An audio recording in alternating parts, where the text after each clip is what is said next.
Olá, bem-vindo ao canal Revisão de Biologia. Hoje a gente vai mergulhar em um dos temas mais certos de aparecer na sua prova do Enem: a diferença entre genótipo e fenótipo. Nós vamos entender o que cada um significa, como eles se relacionam e, o mais importante, como o ambiente entra nessa jogada para bagunçar tudo. E claro, vamos falar daqueles nomes que às vezes assustam, como norma de reação, penetrância e expressividade, para você nunca mais cair em pegadinhas. Lembre-se que, sempre que possível, nós respondemos perguntas aqui nos comentários.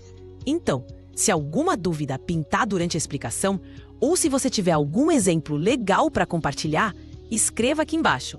A sua dúvida pode ser a mesma de outra pessoa, e assim a gente cria uma comunidade forte, onde todo mundo se ajuda a chegar na tão sonhada aprovação. Vamos começar pelo básico do básico, a dupla que é o coração da genética: genótipo e fenótipo.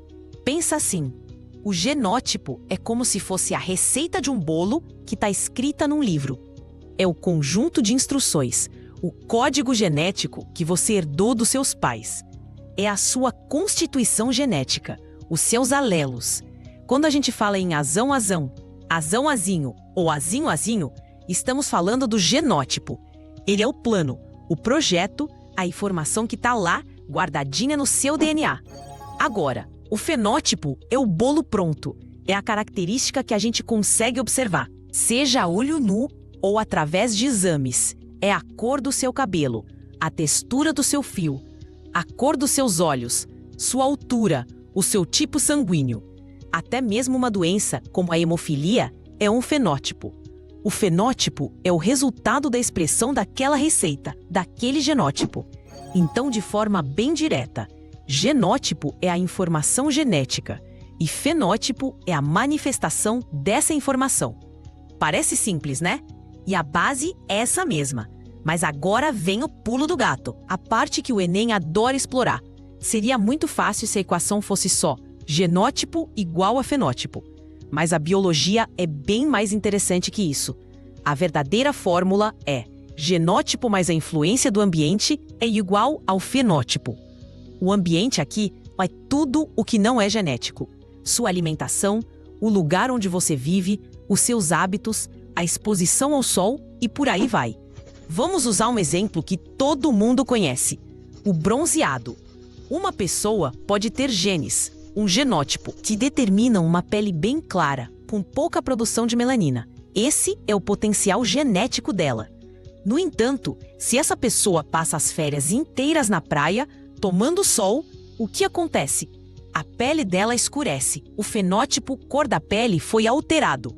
O genótipo não mudou, ele continua o mesmo, mas a interação com o fator ambiental, a radiação solar, mudou a característica expressa. Pensa em dois irmãos gêmeos idênticos. Eles têm exatamente o mesmo genótipo. São cópias genéticas um do outro. Se um deles cresce se alimentando super bem, praticando esportes, e o outro tem uma infância com nutrição deficiente e é sedentário, você acha que eles serão idênticos na vida adulta? Provavelmente não. Um pode ser mais alto, ter mais massa muscular, enquanto o outro pode ser mais baixo e ter mais propensão a certas doenças. O genótipo era o mesmo, mas o ambiente moldou fenótipos diferentes. Esse conceito é tão importante que a gente vê em toda parte na natureza. Você já se perguntou por que os flamingos são cor-de-rosa? Não é porque eles nascem com um gene para cor rosa. O genótipo deles permite que eles processem pigmentos chamados carotenoides. E onde eles encontram esses pigmentos? Na alimentação, em pequenos crustáceos e algas. Um flamingo criado em cativeiro com uma dieta sem esses pigmentos não fica rosa, ele fica branco. O ambiente, nesse caso a dieta, determina completamente o fenótipo da cor das penas. Outro exemplo clássico de prova são as hortênsias, aquelas flores lindas que podem ser azuis ou rosas. A cor da hortênsia não é determinada por um gene cor azul e outro cor rosa. O genótipo é o mesmo. O que muda é o pH do solo. Em solos mais ácidos, as flores ficam azuis. Em solos mais básicos ou alcalinos, elas ficam rosas. O jardineiro pode literalmente mudar a cor da flor, o fenótipo, apenas ajustando a acidez do solo. É a prova viva de que o ambiente tem um poder imenso sobre a expressão dos genes. Agora que essa ideia de que o ambiente importa está bem clara, vamos dar nome aos bois e entender aqueles conceitos que parecem complicados. O primeiro é a norma de reação. Calma, o nome assusta, mas a ideia é simples. A norma de reação é basicamente a faixa de possibilidades que um único genótipo pode produzir. É o espectro de fenótipos possíveis quando a gente varia o ambiente. Pensa de novo no genótipo para altura. Seus genes não definem que você terá 1,80 m. Eles definem uma norma de reação, uma faixa. Por exemplo, de 1,70 m a 1,85 m. Se você tiver uma alimentação perfeita e os estímulos corretos durante o crescimento, você pode chegar ao topo dessa faixa no 1,85 m. Se a sua nutrição for pobre, você pode ficar no limite inferior, com 1,70 m. A norma de reação é essa margem que seus genes te dão para o ambiente trabalhar. É como se o seu genótipo fosse o elástico. O elástico tem um tamanho mínimo e um tamanho máximo que ele pode esticar. O quão esticado ele vai ficar, o fenótipo final, depende da força que você aplica, ou seja, do ambiente. Alguns genótipos são como elásticos bem flexíveis, com uma norma de reação ampla, permitindo muitas variações. Outros são como elásticos mais rígidos, com uma norma de reação bem estreita, onde o ambiente influencia muito pouco. Por exemplo, a cor dos nossos olhos tem uma norma de reação bem estreita. Fatores ambientais como dieta ou exposição ao sol não vão mudar a cor da sua íris de castanho para azul. Já características como peso e inteligência têm normas de reação muito amplas, sendo fortemente influenciadas pelo ambiente, como dieta, exercícios, educação e estímulos sociais. O Enem adora questões que pedem para você identificar qual característica é mais influenciada pelo ambiente, e a resposta está justamente na amplitude da norma de reação. Agora, vamos para outros dois conceitos que andam juntos e confundem muita gente: penetrância e expressividade. Eles aparecem principalmente quando falamos de doenças genéticas. Vamos desvendar esse mistério. Primeiro, a penetrância. Pense nela como uma questão de tudo ou nada, um interruptor de luz. Ou liga ou não liga. A penetrância se refere à porcentagem de indivíduos com um determinado genótipo, que realmente expressam o fenótipo esperado.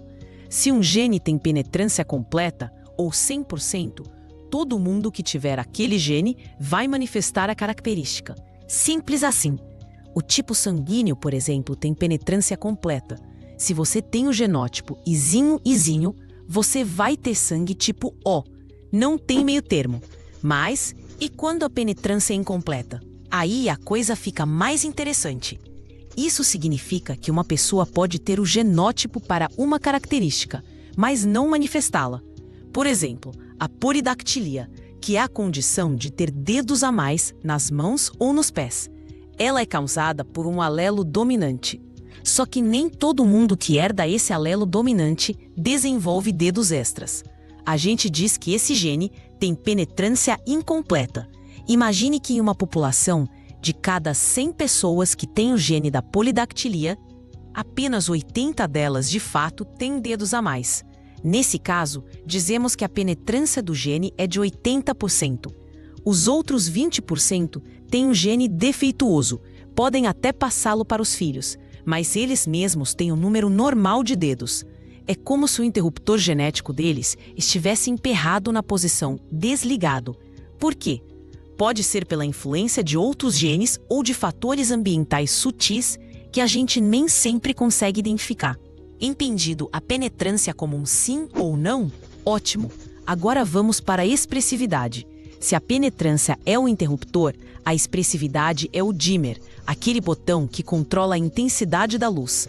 A expressividade descreve a variação na intensidade com que um fenótipo é expresso por indivíduos que têm o mesmo genótipo.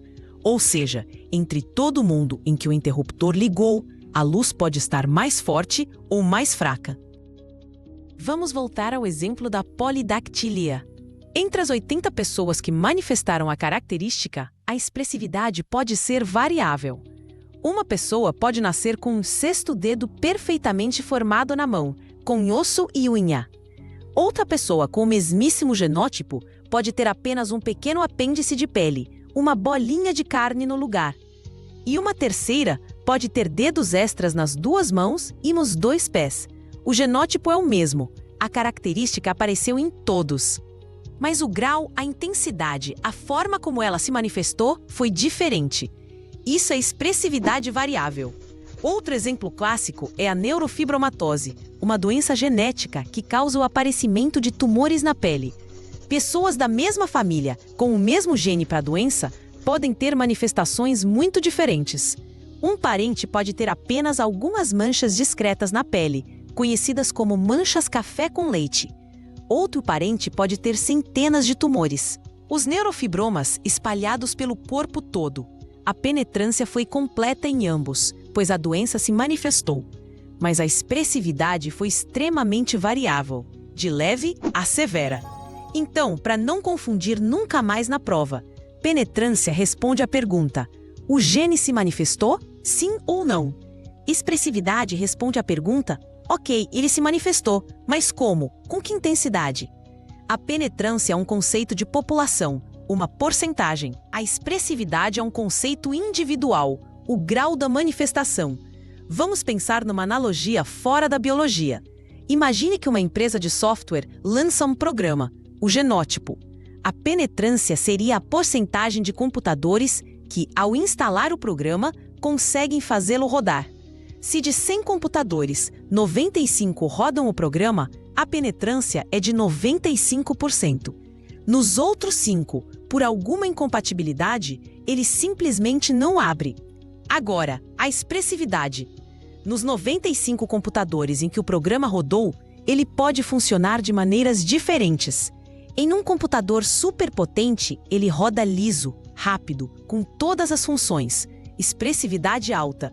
Em um computador mais antigo, ele pode rodar lento, travando às vezes, expressividade baixa.